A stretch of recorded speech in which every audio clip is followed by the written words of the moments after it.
کتاب الحیض۔ بسم اللہ الرحمن الرحیم۔ وقول اللہ تعالی، اور اللہ تعالیٰ کا فرمان ہے، وَيَسْأَلُونَكَ عَنِ الْمَحِيضِ، لوگ آپ سے پوچھتے ہیں حیض کے بارے میں۔ قل، آپ کہہ دیجئے، ہوا اذن، وہ گندگی ہے، یعنی گندگی کی ایک حالت ہے۔ فَاعْتَزِلُوا النِّسَاءَ، تو الگ رہو عورتوں سے، فی المحیض، حالت حیض میں۔ الگ رہو سے مراد یہ نہیں کہ انہیں گھر سے نکال دو یا خود گھر سے نکل جاؤ، مراد یہ ہے کہ ان کے ساتھ جسمانی تعلق قائم نہ کرو۔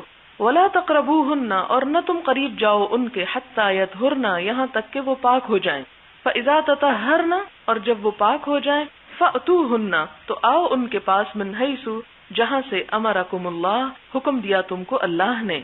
ان اللہ یحب التوابین، بے شک اللہ تعالی محبت رکھتا ہے توبہ کرنے والوں سے، ویحب المتطہرین، اور محبت رکھتا ہے پاک رہنے والوں سے، صاف ستھرا رہنے والوں سے۔ تو یہاں پر کیا پتہ چلتا ہے کہ حالت حیض میں جماع جو ہے وہ حرام ہے۔ حرام اس لیے کہ قرآن پاک میں اس کا واضح طور پر حکم ہے، اور ایک اور بات کا یہ پتہ چلتا ہے کہ عورت کی دبر کی طرف سے آنے کی اجازت نہیں ہے، کیونکہ یہاں پر کہا جا رہا ہے کہ فَأْتُوهُنَّ مِنْ حَيْثُ أَمَرَكُمُ اللَّهُ، کیونکہ اگر ایسی اجازت ہوتی تو حالت حیض میں عورت کے پاس جانا منع نہ ہوتا۔ باب کیف کان بدء الحیض، ابتدا کیسی ہوئی حیض کی، یعنی عورتوں کو کب سے حیض آنا شروع ہوا۔ وقول النبی صلی اللہ علیہ وسلم، نبی صلی اللہ علیہ وسلم کا فرمان ہے، ھذا شیء کتبہ اللہ، یہ وہ چیز ہے کہ اللہ نے لکھ دیا اس کو، علی بنات آدم، آدم کی بیٹیوں پر، یعنی ابتدائی زمانہ سے ہی عورتوں کے ساتھ یہ چیز چلی آ رہی ہے۔ وقال بعضهم، اور بعض نے کہا، یہ بعض کون ہیں؟ یہ حضور صلی اللہ علیہ وسلم کے علاوہ ہیں۔ کان اول ما ارسل الحیض، کہ پہلے پہل جو بھیجا گیا حیض، علی بنی اسرائیل، بنی اسرائیل پر۔ وقال ابو عبداللہ، وحدیث نبی صلی اللہ علیہ وسلم اکثر، اور امام بخاری رحمۃ اللہ علیہ کہتے ہیں کہ نبی صلی اللہ علیہ وسلم کی حدیث جو ہے یہ اکثر کو شامل ہے، یعنی اس سے مراد یہ ہے کہ سب عورتوں کے ساتھ ایسا ہوا، صرف بنی اسرائیل کی عورتوں کے ساتھ ایسا نہیں ہوا۔ اور یہ ویسے بھی ایک فیکٹ ہے جو آپ صلی اللہ علیہ وسلم کی بات ہی کو پروو کر رہا ہے کہ یہ عورت کے اندر جو تخلیقی صلاحیتیں ہیں ان کا انحصار ہی اس پر ہے، اور تخلیق کا کام عورت صرف بنی اسرائیل سے نہیں کرنا شروع ہوئی، ابتدا زمانے سے ہی کر رہی ہے۔ اس لیے قریب از عقل ہے یہ بات کہ یہ آپ صلی اللہ علیہ وسلم ہی کی بات درست ہے، اور اگر عقل نہ بھی مانے تو بھی آپ ہی کی بات درست ہے۔ اور یہ کہنا تو اس میں بعض لوگوں کا خیال یہ تھا کہ بنی اسرائیل کی عورتوں پر بطور عذاب حیض نازل کیا گیا، حالانکہ یہ عذاب نہیں ہے، یہ تو ایک عورت کے مقصد تخلیق کے تکمیل کا سبب ہے۔ حدثنا علی بن عبداللہ قال حدثنا سفیان قال سمعت عبد الرحمن بن القاسم قال سمعت القاسم یقول سمعت عائشہ تقول، حضرت عائشہ کہتی ہیں، خرجنا، ہم نکلے، لا نرا الا الحج، نہ دکھائے گئے ہم مگر حج، یعنی ہم نے نیت کی صرف حج کی، یعنی ہمارے سامنے اور کچھ نہ دکھائی دیتا تھا سوائے حج کے، یعنی ہم حج کے ارادے سے نکلے۔ فلما كنا بصرفہ، جب ہم صرف کے مقام پر تھے، حستو، تو مجھے حیض آ گیا، فدخل علی رسول اللہ صلی اللہ علیہ وسلم، آپ صلی اللہ علیہ وسلم میرے پاس آئے، وانا ابکی، اور میں رو رہی تھی۔ فقال ما لکی، آپ نے فرمایا کیا ہو گیا تجھ کو، انفستی، کیا تجھے حیض آ گیا؟ قلت نعم، میں نے کہا ہاں۔ قال، فرمایا، ان ھذا امر، یہ ایک ایسا معاملہ ہے، کتبہ اللہ، جس کو اللہ نے لکھ دیا، علی بنات آدم، آدم کی بیٹیوں پر۔ فقدی، تو کرتی رہو، ما یقضی الحاج، جو کرتا ہے حاجی، یعنی سب کام وہ کرو جو حاجی کرتا ہے، غیر اللہ تطوفی بالبیت، سوائے اس کے کہ بیت اللہ کا طواف نہ کرو، یعنی حیض کی حالت میں حج کے باقی تمام ارکان پورے کر لو سوائے طواف کے۔ قالت، اور کہنے لگی، وضحى رسول اللہ صلی اللہ علیہ وسلم، اور قربانی کی نبی صلی اللہ علیہ وسلم نے، عن نسائہ، اپنی بیویوں کی طرف سے، بالبقر، گائے کی، یعنی تمام بیویوں کی طرف سے ایک گائے کو ذبح فرمایا۔ باب غسل الحائض رأس زوجها وترجیلہ، باب دھونا حائضہ عورت کا اپنے شوہر کا سر اور اس کی کنگھی کرنا، یعنی اس کی اجازت ہے۔ اس سے مطلب یہ ہے کہ اصل میں وہ جو قرآن پاک کی آیت ہے کہ لا تقربوہن، اس سے اصل میں مراد کیا ہے کہ کیا کسی بھی کام کے لیے عورت جو ہے اپنے شوہر کے پاس یا مرد کے پاس نہیں جا سکتی، تو اس کا یہ ازالہ ہے یا اس کی وضاحت ہے، یعنی عورت اپنے شوہر کا سر دھو سکتی ہے اور اس کے سر میں کنگھی بھی کر سکتی ہے۔ حدثنا عبداللہ بن یوسف قال حدثنا مالک عن ہشام بن عروہ عن ابیہ عن عائشہ قالت، حضرت عائشہ کہتی ہیں کنت ارجلو، میں کنگھی کیا کرتی تھی، رأس رسول اللہ صلی اللہ علیہ وسلم، نبی صلی اللہ علیہ وسلم کے سر پہ، وانا حائض، اور میں حائضہ ہوتی تھی۔ حدثنا ابراہیم ابن موسیٰ قال حدثنا هشام بن یوسف ان ابن جریج اخبرهم قال اخبرنی هشام بن عروہ عن عروہ انه سئل، کہ عروہ سے پوچھا گیا، اتخدمنی الحائض، یعنی عروہ بن زبیر سے کسی نے پوچھا کیا حائضہ عورت میری خدمت کر سکتی ہے؟ تخدمنی، خدمت کر سکتی ہے، الحائض، حائضہ عورت، او یا تدنو منی، قریب آ سکتی ہے میرے، المرأۃ، کوئی عورت، وہی جنوبن، حالانکہ وہ جنابت کی حالت میں ہو، یعنی اسے نہانے کی حاجت ہو۔ فقال عروہ، تو عروہ کہتے ہیں، کل ذالک، یہ تمام چیزیں، علیہ، مجھ پر، ہین، بہت آسان ہیں، وکل ذالک تخدمنی، اور یہ سب میری خدمت کر سکتی ہے، یعنی یہ معاملات کچھ مشکل میں نہیں، دین مشکل کا دین نہیں، یہ تو بہت آسان سی بات ہے، یہ تو بڑی معمولی سی بات ہے۔ کل ذالک علیہ ہین، یعنی یہ تو میرے نزدیک کوئی بات ہی نہیں جو تم پوچھ رہے ہو، اور یہ ہر طرح کی خدمت ہو سکتی ہے۔ ولیس علی احد فی ذلک بأس، اور اس معاملے میں کسی پر کوئی حرج نہیں، کوئی گناہ نہیں۔ اور پھر وہ روایت بیان کرتے ہیں حضرت عائشہ کی، دلیل لاتے ہیں، اخبرتنی عائشہ، مجھے حضرت عائشہ نے خبر دی، انہا کانت، کہ وہ تھیں، ترجل رسول اللہ صلی اللہ علیہ وسلم، کہ نبی صلی اللہ علیہ وسلم کے سر پر کنگھی کرتی، وہی حائض، حالانکہ وہ خود حائضہ ہوتی، ورسول اللہ صلی اللہ علیہ وسلم، اور نبی صلی اللہ علیہ وسلم، حینئذ، اس وقت، مجاور فی المسجد، اعتکاف کر رہے ہوتے تھے مسجد میں۔ مجاور کا مطلب ہے مسجد کے جوار میں رہنے والا، اور جوار جار سے ہے، یعنی قریب ہمسایہ، یعنی مسجد میں ہوتے تھے۔ یدنی لہا رأسہ، قریب کر لیتے تھے آپ کے اپنا سر، یعنی حضرت عائشہ مسجد کے باہر ہوتی، اور چونکہ مسجد اس زمانے میں بہت بڑی تو نہیں تھی، ایک کمرے جتنی تھی، اور ساتھ ساتھ ازواج مطہرات کے کمرے تھے، تو حضرت عائشہ خود مسجد کے اندر نہ جاتی، باہر کو رہتی، اور حضور صلی اللہ علیہ وسلم مسجد کے کنارے پر ہوتے اور آپ کے سر میں کنگھی کر دیتی۔ وہی فی حجرتہا، اور وہ اپنے حجرے میں رہتی، فترجلہ وہی حائض، اور وہ آپ کو کنگھی کرتی حالانکہ وہ حائضہ ہوتی، یعنی حیض کی حالت میں اعتکاف کرنے والے کے قریب جانے کی بھی اجازت ہے، کیونکہ ہمارے ہاں تو ہر چھوٹی بڑی بات پر یہ ہے کہ قرآن کی مجلس میں حیض والی عورت نہ بیٹھے، مردے کو نہ نہلائے، مردے کے پاس نہ جائے، اسی طرح یہ ہے کہ اعتکاف کرنے والے کے پاس نہ جائے، مسجد کے قریب سے بھی نہ گزرے، تو یہ ان سب باتوں کی یہاں پر تردید ہو رہی ہے۔ باب قراءۃ الرجل فی حجر امرأتہ، باب مرد کا قرآن پڑھنا، فی میں، حجر گود میں، امرأتی اپنی بیوی کے، وہی حائض، حالانکہ وہ حیض کی حالت میں ہو، یعنی اگر عورت حیض کی حالت میں ہے اور مرد اس کے پاس بیٹھ کے قرآن پڑھ رہا ہے تو کیا اس کی اجازت ہے؟ وکان ابو وائل، اور ابو وائل جو تھے شقیق بن سلمہ، یرسل خادمہ، بھیجتے تھے اپنے خادمہ کو، وہی حائض، حالانکہ وہ حائضہ ہوتی تھی، الی ابی رزین، ابی رزین کے پاس، لتأتیہ، تاکہ وہ لائیں اس کے پاس، کس کے پاس؟ ابو وائل کے پاس، بالمصحف، قرآن پاک، یعنی ان کو قرآن پاک منگوانے کے لیے، لانے کے لیے بھیجتے۔ فتم سے کہو، تو وہ اٹھا کے لاتی تھی، بعلاقتہ، اس کے علاقہ کہتے ہیں جو چیز اس کے ساتھ لگی ہوئی ہوتی تھی، یعنی چمٹی ہوئی ہوتی تھی، یعنی اس کا فیتا یا اس کے اوپر کا کپڑا، یعنی علاقہ سے مراد ضروری نہیں کہ وہ الگ طور پر ہی کوئی چیز ہو، علاقہ کا مطلب ہوتا ہے چمٹ جانا، یعنی قرآن پاک کے ساتھ ہی وہ کپڑا لگا ہوا ہوتا تھا، ایک ڈوری سی یا فیتا یا کوئی بھی چیز جس کے ساتھ وہ پکڑ کے ان کے پاس لے آتی تھی۔ تو اس سے کیا پتہ چلتا ہے کہ حائضہ عورت جو ہے اس کے پاس بیٹھ کر قرآن پاک پڑھا جا سکتا ہے، یا دوسرے معنوں میں ہم یہ کہہ سکتے ہیں کہ قرآن پاک پڑھے جانے کی مجلس میں حائضہ عورت جو ہے وہ شریک ہو سکتی ہے، اسی طرح بوقت ضرورت قرآن پاک کو ادھر سے ادھر لا سکتی ہے۔ حدثنا ابو نعیم الفضل بن دکین سمع زہیرا ان منصور ابن صفیہ ان امہ حدثته ان عائشہ حدثتها ان نبی صلی اللہ علیہ وسلم کان یتکئ فی حجری، کہ نبی صلی اللہ علیہ وسلم تکیہ لگائے ہوئے ہوتے تھے، فی حجری، میری گود میں، وانا حائض، اور میں حیض کی حالت میں ہوتی، ثم یقرأ القرآن، پھر آپ قرآن پاک پڑھا کرتے تھے۔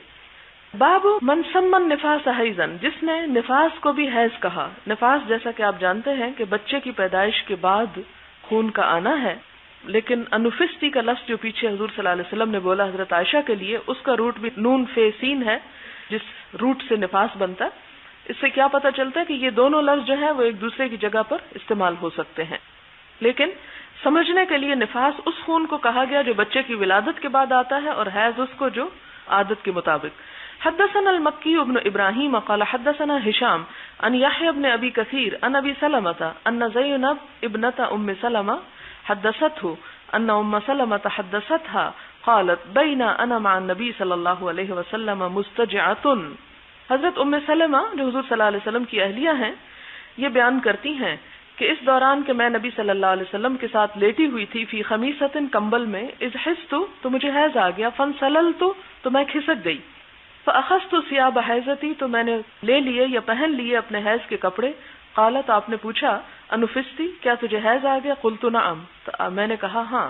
فدعانی تو آپ نے پھر مجھے بلا لیا، فاضطجعت معه تو میں آپ کے ساتھ لیٹ گئی، فی الخمیلتی اس کمبل میں یا لوئی میں. تو اس سے کیا پتہ چلتا ہے کہ حیض کی حالت میں عورت جو ہے وہ اپنے شوہر کے پاس جا سکتی ہے. باب مباشرت الحائض. مباشرت کا لفظ جو ہے یہ بشرہ اسی سے ہے، جسم اس کا معنی ہوتا ہے، یعنی جسم کے ساتھ جسم کا ٹچ کرنا. یعنی حائض کا جسم اگر دوسرے شخص کے ساتھ ٹچ کرے تو کیا اس کی اجازت ہے؟ حدثنا قبیصة قال حدثنا سفیان عن منصور عن ابراہیم عن الاسود عن عائشة قالت كنت اغتسل میں غسل کرتی تھی، انا میں، والنبی صلی اللہ علیہ وسلم اور نبی صلی اللہ علیہ وسلم، من اناء واحد ایک ہی برتن سے. اس سے کیا پتہ چلتا ہے کہ وہ غسل جنابت تھا. کلانا جنوب ہم دونوں ہی جنبی ہوتے تھے. تو مراد یہ ہے کہ جنابت کی حالت میں ایک جگہ پر ہونے کی اجازت ہے. وکانا یامرنی اور آپ مجھے حکم دیتے، فاتزر تو میں اپنا ازار باندھ لیتی. ازار کہتے ہیں شلوار یا جسم کے نچلے حصے پر پہننے والا کپڑا. فیباشرونی تو آپ مجھ سے مباشرت کرتے، وانا حائض حالانکہ میں حیض کی حالت میں ہوتی. وکانا یخرج رأسہ اور آپ اپنا سر نکالتے تھے، الیہ میری طرف، وہو معتکف حالانکہ آپ اعتکاف کی حالت میں تھے. فاغسلہ تو میں آپ کا سر دھوتی، وانا حائض حالانکہ میں حیض کی حالت میں ہوتی. اصل میں ان تمام احادیث کو لانے کا مقصد یہ ہے کہ یہود نے دین میں جس طرح کی شدت اور سختی پیدا کر دی تھی اور حیض کی عورت کو ایک اچھوت بنا کے رکھ دیا تھا اور گھر سے ہی ایک طرف کر دیتے. گھر میں ایک مخصوص جگہ ہوتی جس میں وہ دن جو تھے عورت ایک طرح سے قید کی حالت میں گزارتی اور اس کے ساتھ نفرت کی جاتی یا اسے ایک ناپاک چیز سمجھا جاتا. تو ان تمام احادیث سے ثابت کیا ہوتا ہے کہ وہ عورت کے اوپر ایک حالت ہے، لیکن اس سے عورت ایسی ناپاک نہیں ہوتی کہ جس سے کسی قسم کا کوئی تعلق نہ رکھا جائے، سوائے چند چیزوں کے کہ جس میں نماز نہ پڑھے. ایک تو یہ پتہ چلے گا ابھی آپ کو، دوسرا یہ ہے کہ طواف نہ کرے جیسے کہ پیچھے کی حدیث میں ہے، اسی طرح جماع سے روکا گیا. تو یہ دو تین چیزیں ہیں جن سے منع کیا گیا. اس کے علاوہ وہ معمول کے مطابق اپنی زندگی کے تمام کام کر سکتی ہے.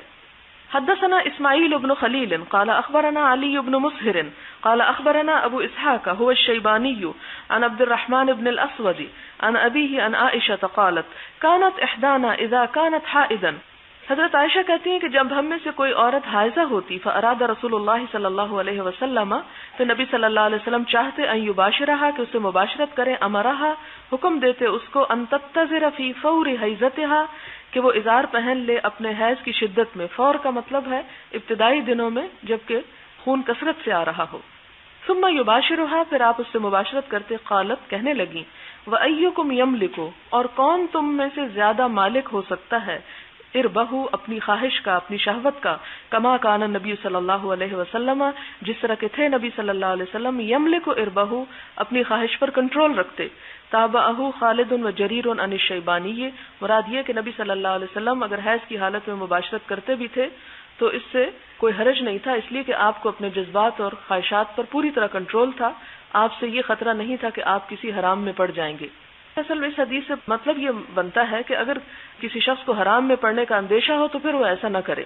حدثنا ابو النعمان قال حدثنا عبد الواحد قال حدثنا الشیبانی قال حدثنا عبد الله بن شداد قال سمعت میمونہ تقول کہتے ہیں کہ میں نے حضرت میمونہ کو کہتے ہوئے سنا. اب آپ یہاں ذرا دیکھیں کہ عبداللہ بن شداد جو ہیں ایک مرد ہیں اور یہ حضرت میمونہ سے روایت کر رہے ہیں.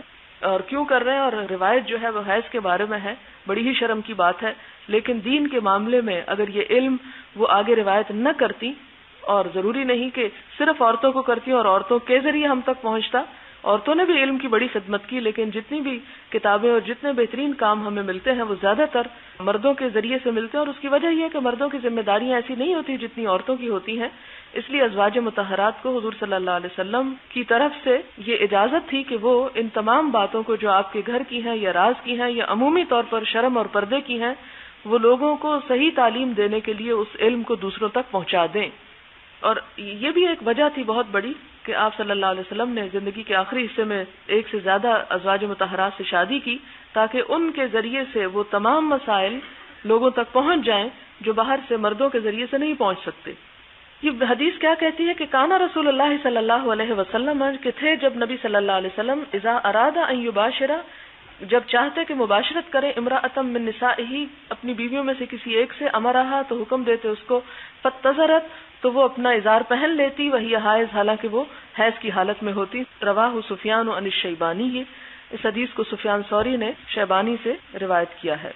باب ترک الحائض الصوم ایک اور بات پتہ چلتی ہے کہ حیض کی حالت میں روزے کو چھوڑا جائے گا یعنی روزہ نہیں رکھ سکتی حائضہ عورت. حدثنا سعید بن ابی مریم قال اخبرنا محمد بن جعفر قال اخبرني زید هو ابن اسلم عن ایاز بن عبد الله عن ابی سعید الخدری قال خرج کہتے ہیں کہ نکلے رسول اللہ صلی اللہ علیہ وسلم نبی صلی اللہ علیہ وسلم فی اضحی عید الاضحیٰ میں او فطر یا عید الفطر میں الی المصلی نماز پڑھنے کے لیے عیدگاہ کی طرف نکلے.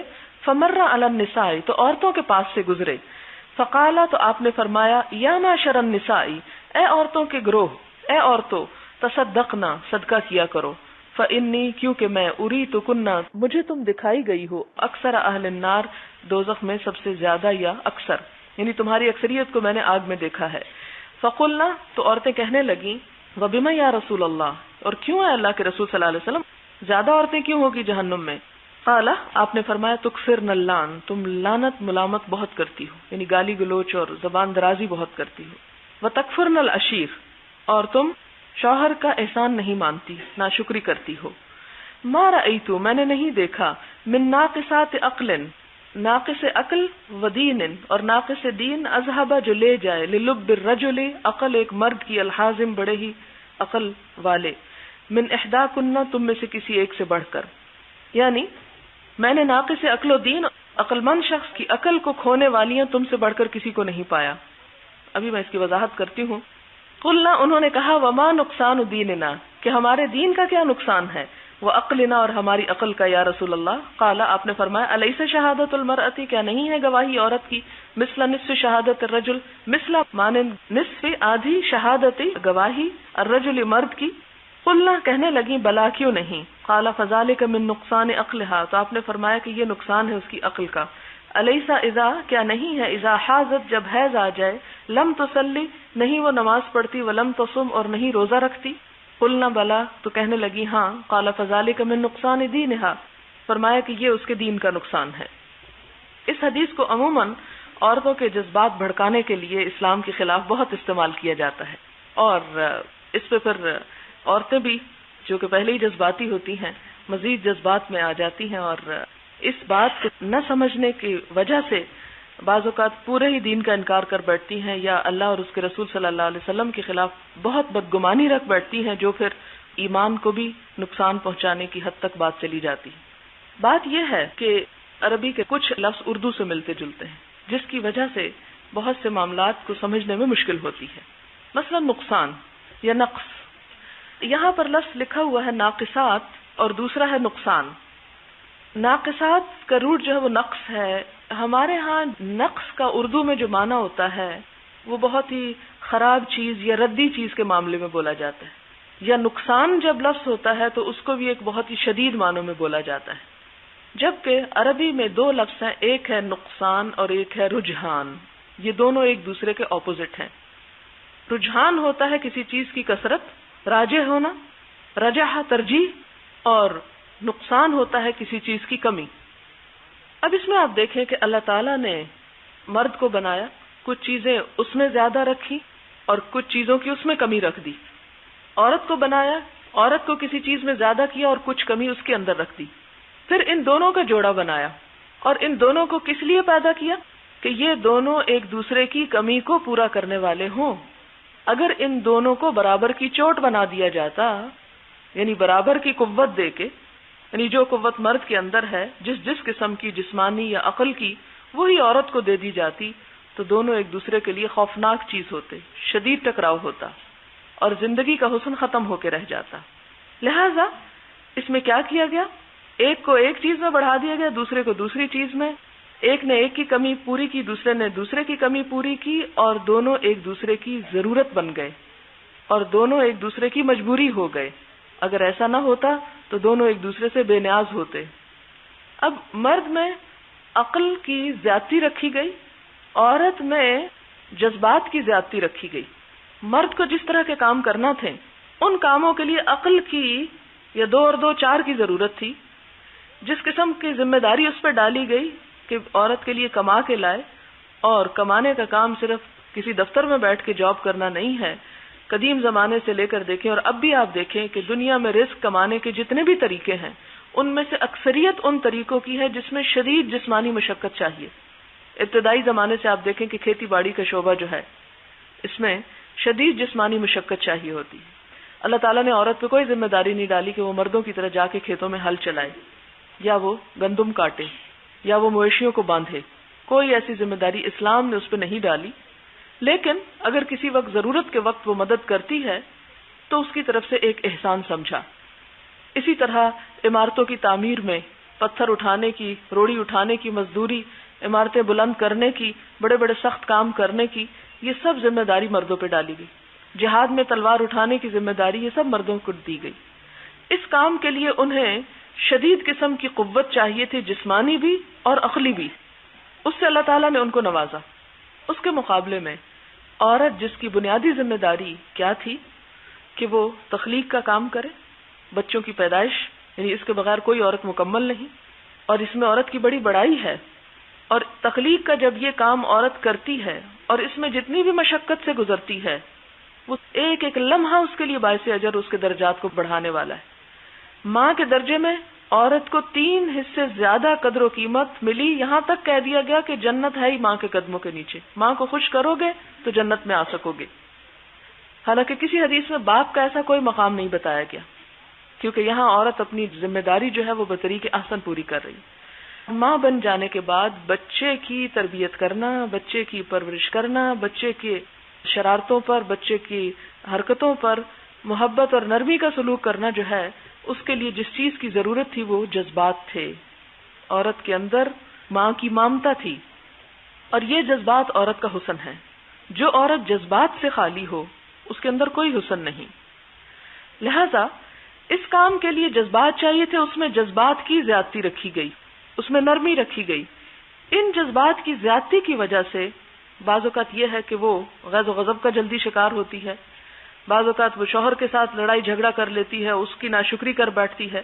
پھر اسی طرح عورت کی تخلیق کی خاطر ہی اس کے ساتھ حیض اور اس طرح کی چیزیں لگائی گئی کہ وہ ہر مہینے کچھ دن کے لیے نماز نہیں پڑھ سکتی، روزہ نہیں رکھ سکتی. جب بھی بچہ پیدا ہوتا ہے اس کے بعد زیادہ سے زیادہ جو 40 ڈیز کا وہ وقفہ رکھا گیا اس میں وہ نماز وغیرہ نہیں پڑھ سکتی. یعنی کیوں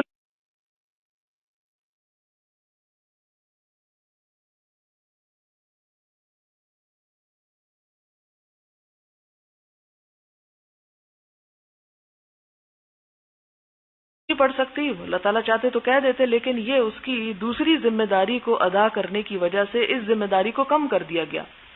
جب اس نے یہ نماز نہیں پڑھی تو نماز نہ پڑھنے کا تو ثواب اس کو نہیں ملے گا اب، لیکن اس کو اجر دوسری طرف سے مل جائے گا جو وہ تکلیف اٹھا رہی ہے. جیسے پیریڈز کی ایک حالت میں ہے، یا پریگننسی کی حالت میں ہے، یا بچے کی پیدائش کے بعد کی حالت میں ہے، یا دودھ پلانے کی حالت میں ہے، تو اس کے بارے میں آتا ہے کہ ایک ایک گھونٹ جو ماں پلاتی صدقہ ہوتا ہے، اس کے گناہوں کو دور کرنے کا سبب ہوتا ہے.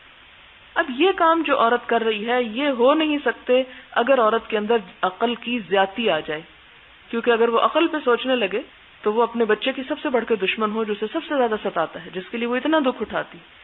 اور پھر آپ دیکھیں کہ یہ ہے اکثریت کے ساتھ ایسے کہ اکثر مردوں کو اللہ تعالیٰ نے اس طرح بنایا اور اکثر عورتوں کو اس طرح بنایا. لیکن کہیں کہیں ایکسیپشنل کیسز آ جاتے ہیں کہ جہاں عورتوں کے اندر نسوانیت کی بجائے مردانگی غالب ہوتی، اور اس میں دیکھا ہوگا آپ نے کہ ان عورتوں کے لیے بچوں کو پیدا کرنا اور بچوں کے ساتھ محبت اور شفقت کا سلوک کرنا اور ان کی زیادتیوں پر درگزر کرنا، وہ جذبات نسبتاً کم ہوتے ہیں، اور وہ نسوانیت کی کمی کی وجہ سے بہت سی مشکلات کا شکار ہوتی ہیں. ان کی گھریلو زندگی میں بہت سے جھگڑے ان کی نسوانیت کی کمی کی وجہ سے ہوتے ہیں، ان کے اندر جذبات کی کمی کی وجہ سے ہوتے ہیں. لہذا یہ نہیں کہ اللہ تعالیٰ نے عورت کے اندر اگر یہ 2 چیزیں رکھیں کہ عقل میں مرد کی نسبت اسے کمی دی گئی، جبکہ جذبات میں اس کو رجحان دیا گیا مرد کی نسبت. اور اسی لیے آپ صلی اللہ علیہ وسلم نے فرمایا کہ یہ دونوں چیزیں کم ہونے کے باوجود میں حیران ہوتا ہوں کہ اللہ تعالیٰ نے عورت کو وہ کیا چیز دی ہے، کتنی قوت دی ہے کہ جس کی وجہ سے وہ بڑے بڑے عقل مند انسان کو پاگل کر دیتی ہیں. اذهب لے جاتی ہیں، للب الرجل مرد کی عقل، لب عقل کو کہتے ہیں، الحازم بڑا محتاط، بڑے سمجھدار. یعنی ان دو چیزوں کے باوجود جو بظاہر اس کی کمی نظر آتے ہیں، اس کے اندر کمی کی علامت ہیں، لیکن ایک اور قوت ہے اس کے اندر، جو قوت اب مرد کے مقابلے میں غالب ہے، جو مرد کو ہرا رہی ہے. یعنی لوگ نا کے ساتھ عقل اور دین تو پڑھ لیتے ہیں، لیکن اگلا جملہ نہیں پڑھتے جس میں یہ قوت عورت کی بتائی گئی ہے کہ وہ بڑے بڑے عقل مند لوگوں کی عقل پہ غالب آ جاتی ہیں، ان سے اپنی مرضی کے مطابق فیصلے کروا لیتی ہیں، ان سے اپنی مرضی کے مطابق زندگی کا رخ بدلوا لیتی ہیں.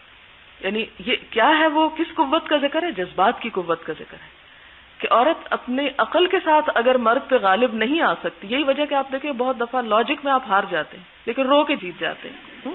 آپ کی لاجک مرد کو ضد کا شکار کر دیتی، لیکن جب آپ آنسو بہا دیں گے، آپ کمزوری ظاہر کریں گے تو وہ آپ سے بھی بڑھ کے کمزور ہو جائے گا. تو اس قوت کا یہاں پر انڈر لائن ذکر کیا گیا. تو پھر اس پہ عورت پھر کہنے لگی کہ دین کا کیا نقصان ہے، دین میں کہاں کمی ہمارے واقع ہوتی، ہم بھی نمازیں پڑھتے، روزے رکھتے ہیں، سب کچھ کرتے ہیں. تو آپ نے اس کو یاد کرایا کہ دیکھو کہ دین کا نقصان یہ ہے کہ عورت جو ہے جب حیض کی حالت میں ہوتی تو نماز نہیں پڑھتی، روزہ نہیں رکھتی، اب چاہے کسی عذر کی وجہ سے ہی ہو. اب آپ دیکھیں کہ زندگی میں عذر صرف حیض نہیں ہے کہ جس کی وجہ سے انسان نماز چھوڑتا ہے. مثلا اگر ایک انسان بیمار ہے، کھڑے ہو کے نماز نہیں پڑھ سکتا، پوری نماز نہیں پڑھ سکتا، صرف فرض پڑھ رہا ہے، اور دوسرا شخص جو ہے وہ صحت مند ہے، وہ فرض کے ساتھ سنت بھی پڑھ رہا ہے، نفل بھی پڑھ رہا ہے، کہیں کہیں ایکسٹرا عبادت بھی کر رہا ہے، رات کو بھی اٹھ جاتا ہے. اب آپ دیکھیں کہ ایک شخص کی معذوری ہے، وہ بیمار ہے یا بڑھاپا ہے، تو اس کے اندر ہمت نہیں ہے زیادہ کام کرنے کی. تو اب یہ تو نہیں ہو سکتا کہ ایک شخص خواہ معذور ہی کیوں نہ ہو، اگر وہ کام نہ کرے تو اس کو اتنا ہی اجر دے دیا جائے جتنا ایک واقعی کرنے والا شخص کر رہا ہے. لہذا معذوری صرف یہ نہیں کہ جس کی وجہ سے انسان کے عمل میں کمی آتی ہے، معذوری دوسری بھی ہو سکتی ہے.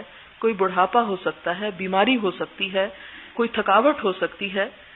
اس میں آپ دیکھیں کہ وہ جو علماء کی قسمیں بتائی گئی پیچھے، کہ ایک وہ ہے جس کے اندر بھی پانی جذب ہو جاتا ہے اور جو سبزہ بھی اگاتا ہے اور وہ بہترین چیز ہے، اور دوسرا وہ ہے جو پانی روکتا ہے لیکن اندر نہیں جذب ہوتا. اور اس میں نے آپ کو بتایا تھا کہ مثال کے طور پر علم کا دھنی ہے لیکن نمازوں کی اس طرح پرواہ نہیں کرتا کہ جس طرح وہ پہلے درجے کا انسان کرتا ہے، یعنی صرف فرض ادا کرتا ہے، سنت اور نفل کا اہتمام نہیں کرتا.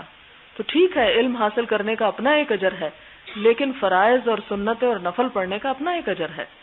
اب اگر ایک شخص کوئی اور کام کر رہا ہے تو وہ اس میں اجر پا رہا ہے، لیکن وہ جو چھوڑ رہا ہے وہاں پر اس کا نقصان بھی ہو رہا ہے. اسی لیے اعتدال کی زندگی بہترین زندگی ہے کہ جس میں انسان اپنے فرائض جو ہیں، جیسے اللہ تعالیٰ کے فرائض ہیں، ان کو بھی پورا کرے. اب مثال کے طور پر اگر ایک شخص جو ہے اس کے پاس دولت ہے تو وہ ایک طرف زیادہ خرچ کر رہا ہے اور دوسری سب چیزوں کو اگنور کر رہا ہے، تو اس میں بہرحال فرق تو پڑ رہا ہے. اب اس کے مقابلے میں ایک اور شخص جو ہے وہ اپنے ذات کے حقوق بھی ادا کر رہا ہے، والدین کے بھی کر رہا ہے، اولاد کے بھی کر رہا ہے، اوروں کو بھی دے رہا ہے، غریبوں کو، مسکینوں کو، یعنی زندگی کے ہر چیز میں کچھ نہ کچھ اپنا حصہ ڈال رہا ہے. تو ایسا شخص جو ہے وہ زیادہ بہتر حالت میں ہے بنسبت اس کے اس شخص کے کہ جس کے پاس کچھ نہیں یا وہ صرف ایک ہی کام میں لگا ہوا ہے. اسی طرح آپ دیکھیں کہ ایک اور موقع پر آپ کو وہ روایت بھی یاد رکھنی چاہیے کہ نبی صلی اللہ علیہ وسلم کے پاس کچھ لوگ آئے اور کہنے لگے کہ یا رسول اللہ صلی اللہ علیہ وسلم، فلاں لوگ تو اجر میں بہت آگے بڑھ گئے ہیں کیونکہ ان کے پاس بہت مال ہے، وہ اپنے عبادات بھی پوری کرتے ہیں اور مال بھی خرچ کرتے ہیں. تو آپ صلی اللہ علیہ وسلم نے فرمایا کہ کیا میں تمہیں وہ کلمات نہ بتا دوں جن کو پڑھنے کے بعد تم بھی ان کے درجے کو پہنچ جاؤ گے، خواہ مال نہیں بھی خرچ کر سکتے. اور آپ نے اس پر تسبیحات ان کو سکھائیں. اب یہ تسبیحات مالدار لوگوں کو بھی پہنچ گئی. اب وہ پڑھنے لگ گئے. پھر یہ دوبارہ آ گئے کہ یا رسول اللہ صلی اللہ علیہ وسلم، وہ تو باقی کاموں کے ساتھ تسبیح بھی شروع ہو گئے ہیں، اب پھر ہم سے اجر میں آگے نکل گئے ہیں. تو آپ نے فرمایا کہ یہ اللہ کا فضل ہے، جسے چاہتا ہے دیتا ہے. تو یہ کسی کام کی انسان کو توفیق مل جانا اور اس کے ساتھ اور بہت سی نیکیوں کی توفیق مل جانا. اسی لیے آپ صلی اللہ علیہ وسلم نے فرمایا کہ المؤمن القوی خیر من المؤمن الضعیف، کہ قوت والا مومن جو ہے وہ ضعیف مومن سے بہتر ہے. وفی کل خیر، حالانکہ بھلائی ہر ایک میں ہے. یہ نہیں کہ جس کی صحت کمزور ہے اس میں کوئی بھلائی نہیں. لیکن جس کی صحت اچھی ہے اور وہ زیادہ بہتر کام کر رہا ہے، زیادہ کوشش کر رہا ہے، جہاد میں جا رہا ہے مثال کے طور پر، اور اس طرح کے بڑے بڑے کام کر رہا ہے، تو اب یہ اس پر اللہ کا فضل ہے. اس کا حساب بھی زیادہ ہے اس نعمت کی وجہ سے، لیکن اگر وہ اس نعمت کا حق ادا کر رہا ہے تو وہ اجر میں بھی زیادہ ہے. اسی لیے کہتے ہیں نا کہ اپنے جسم کی حفاظت کرنا، اپنی صحت کا خیال رکھنا اس غرض کے لیے کہ انسان عبادت بہتر طور پر کر سکے، اچھے اچھے کام بہتر طور پر کر سکے، وہ اس کے لیے باعث اجر ہے. ایک اور روایت میں ہم دیکھتے ہیں کہ آپ صلی اللہ علیہ وسلم کے ساتھ صحابہ کرام تھے اور وہ کسی سفر میں تھے، تو وہاں پہنچ کر کچھ لوگ تو جا کے پڑ گئے، تھک گئے تھے، جا کے لیٹ گئے، اور کچھ لوگ جو تھے انہوں نے دوسروں کی بھی خدمت کی، لکڑیاں چن کے لائے، کھانا پکایا، ان کو بھی کھلایا.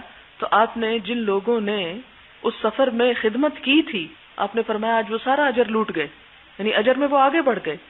تو اس کا کیا مطلب ہے کہ جتنی کوئی شخص کوشش کرتا ہے، جتنی کوئی شخص محنت کرتا ہے، اتنا ہی وہ اس چیز میں آگے بڑھ جاتا ہے. لیکن دوسرا شخص ہو سکتا ہے کوئی اور کوشش کر رہا ہو جو پہلے کے مقابلے میں نسبتاً کم ہو، تو یہ کمی اور بیشی یہ تو ہوتی ہی رہے گی.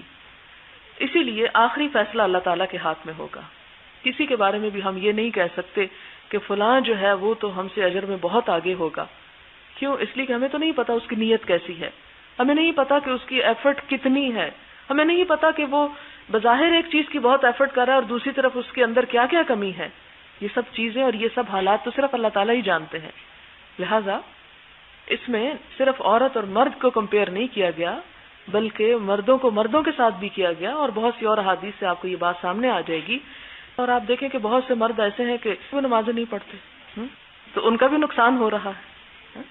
تو اس میں یہ نہیں کہ بطور مرد اور بطور عورت ایک دوسرے کو کمپیئر کر کے ایک کو ہم افضل قرار دے دیں. ان اکرمکم عند اللہ اتقاکم، اصل تو عزت انسان کی اللہ کے نزدیک جب ہے جب اس کے اندر تقویٰ ہے. اگر ایک عورت کے اندر تقویٰ ہے، ایک عورت خیر اور بھلائی کے کام کر رہی ہے، تو اس کا درجہ اور اس کا مقام بے شمار مردوں سے آگے ہوگا. اب اس میں آپ دیکھیں کہ حضرت عائشہ رضی اللہ تعالی عنہا کا جو مقام ہے اور جس طرح انہوں نے امت کو آپ صلی اللہ علیہ وسلم کے بعد گائیڈ کیا، وہ مردوں میں بھی بہت کم کو نصیب ہوا. ایک صحابی روایت کرتے ہیں کہ میں نے ابو بکر کا خطبہ سنا ہے، عمر کا خطبہ سنا ہے، لیکن عائشہ کا خطبہ، اس خطبے میں عمر اور ابو بکر بھی مقابلہ نہیں کرتے. یعنی اتنا بہترین انداز تھا حضرت عائشہ کے بولنے کا. تو اللہ تعالیٰ نے ان کو ایک انعام کے طور پر یہ چیز دی. لہٰذا ہمیں کوئی حق نہیں کہ ہم یہ کہیں کہ جی حضرت عائشہ کا مقام جو ہے وہ حضرت ابو بکر سے بڑھ کے ہے. یہ تو اللہ ہی فیصلہ کریں گے. لیکن آپ دیکھیں کہ حضرت ابو بکر اور حضرت عمر دونوں کی بڑی قربانیاں ہیں، لیکن دونوں کے درمیان بھی فرق ہے. حضرت ابو بکر رضی اللہ تعالیٰ عنہ کی 3 راتیں جو غار ثور میں حضور صلی اللہ علیہ وسلم کے ساتھ گزری، اس ایک رات کی نیکیاں اتنی زیادہ ہیں کہ حضرت عمر اس کے لیے تمنا کیا کرتے تھے اور تڑپ رکھتے تھے کاش وہ ایک رات مجھے نصیب ہو جاتی کہ میں آپ کے ساتھ ہوتا. کیونکہ آپ صلی اللہ علیہ وسلم نے فرمایا تھا کہ وہ ایک رات عمر کی زندگی بھر کی نیکیوں پہ حاوی ہے، وہ اس مشکل ترین وقت میں جو ابو بکر نے ساتھ دیا. یہ اللہ کا فضل ہے، جسے چاہے دے. ہمیں یہ نہیں کرنا چاہیے کہ ہم ایک حاسد کی نظر سے یا ایک منفی سوچ کے ساتھ صرف یہی دیکھتے رہیں اچھا اللہ تعالیٰ نے تو مرد کو فضیلت دے دی، اچھا اللہ تعالیٰ نے تو مالداروں کو بڑا مال دے دیا، اچھا فلاں کو تو بڑی اچھی صحت دے دی، فلاں کے پاس تو یہ ہے اور ہمیں تو کچھ نہیں دیا اس لیے ہم کچھ بھی نہ کریں.